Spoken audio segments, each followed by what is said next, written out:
Elle ouvre le testament de son mari décédé et découvre qu'il lui a tout légué. Sauf à une condition. Elle doit retrouver sa première femme. Amina vient de perdre son mari Daniel il y a 3 semaines. Aujourd'hui, elle est convoquée chez le notaire pour la lecture du testament. Le notaire lui annonce « Madame Amina, votre défunt mari vous a tout légué. La villa, les entreprises, les comptes bancaires, tout. » Amina pousse un soupir de soulagement, mais le notaire ajoute d'une voix mal à l'aise « Mais il y a une clause particulière. » Amina fronce les sourcils. « Quelle clause ?» Le notaire hésite avant de lâcher la bombe. « Vous devez retrouver sa première épouse, Sofia Mensah, dans un délai de 90 jours. Si vous la localisez, l'héritage sera partagé 50-50 entre vous deux.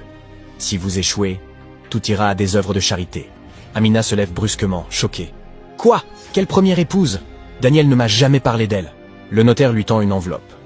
Ils étaient mariés il y a 15 ans. Elle a disparu dans des circonstances mystérieuses. Voici son dernier dossier.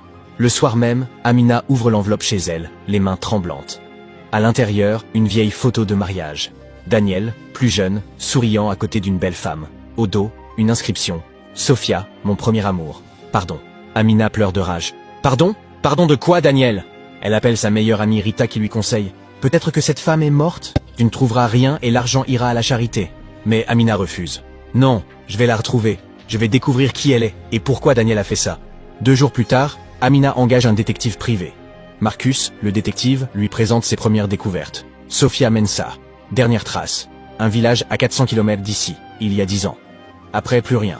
Pas de compte bancaire, pas de téléphone, rien. Amina demande, confuse.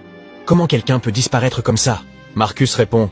Soit elle est morte, soit elle se cache volontairement. 3 semaines passent. Marcus appelle enfin Amina excitée. Je l'ai trouvée. Elle vit dans un village isolé. Mais madame, vous devez voir ça de vos propres yeux. Amina prend immédiatement la route. Quand elle arrive au village, les habitants la regardent avec curiosité. Sa voiture de luxe détonne dans ce décor de pauvreté. Marcus la guide vers une petite maison délabrée.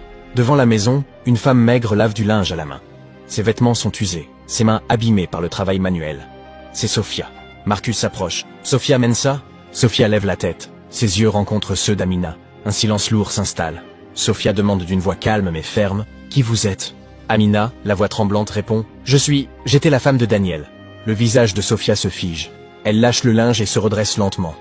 Daniel est mort? Amina hoche la tête. Il y a 1 mois. Un long silence. Soudain, une petite voix d'enfant appelle depuis l'intérieur de la maison. Maman, qui c'est? Un garçon d'environ 14 ans sort. Il a les yeux de Daniel. Le même sourire, la même démarche.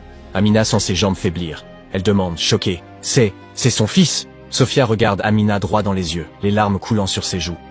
Elle répond d'une voix brisée. C'est notre fils, celui que Daniel a refusé de reconnaître.